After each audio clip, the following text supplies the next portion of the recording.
ಚಾಲುಕ್ಯ ರಾಜರು ಯುದ್ಧ ನಡೆಸಿರುವ ಉಲ್ಲೇಖವೂ ಇದೆ. ರಾಯಚೂರಿನ ಕೋಟೆಯಲ್ಲಿ ಶಾಸನದ ಪ್ರಕಾರ ಕೋಟೆಯನ್ನು 1294ರಲ್ಲಿ ವಾರಂಗಲ್ ಕಾಕತೀಯ ರಾಣಿ ರುದ್ರಮ್ಮ ದೇವಿಯ ಸೇನಾಪತಿ ಗೋನಗನ್ನ ರೆಡ್ಡಿ ನಿರ್ಮಿಸಿದನು ಎನ್ನಲಾಗಿದೆ. ನಂತರದ ಕಾಲಮಾನದಲ್ಲಿ ಬಹಮನಿ ಸುಲ್ತಾನರು ಈ ನೆಲದ ಮೇಲೆ ಹಕ್ಕು ಸ್ಥಾಪಿಸುತ್ತಾರೆ. ಕೆಲ ಕಾಲ ಮೊಘಲ್ ಚಕ್ರವರ್ತಿ ಔರಂಗಜೇಬರ ಆಡಳಿತವೂ ಇರುತ್ತದೆ.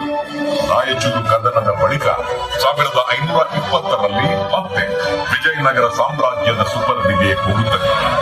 ಮುಂದೆ ಬ್ರಿಟಿಷ್ ಆಡಳಿತಾವಧಿಯಲ್ಲಿ ಹೈದರಾಬಾದ್ನ ನಿಜಾಮರ ಆಳ್ವಿಕೆಗೆ ಒಳಪಡುತ್ತದೆ. ಮದ್ರಾಸ್ ಪ್ರೆಸಿಡೆನ್ಸಿ ಭಾಗವಾಗಿರುತ್ತದೆ. ಕಾಲಾನಂತರ ಗುಲ್ಬರ್ಗ ವಿಭಾಗದ ಭಾಗವಾಗಿ ಭಾಷಾವಾರು ಆಧಾರದಲ್ಲಿ ರಾಜ್ಯಗಳ ಏಕೀಕರಣದ ನಂತರ ರಾಯಚೂರು ಪ್ರದೇಶವು ಕರ್ನಾಟಕ ರಾಜ್ಯದ ಭಾಗವಾಗುತ್ತದೆ.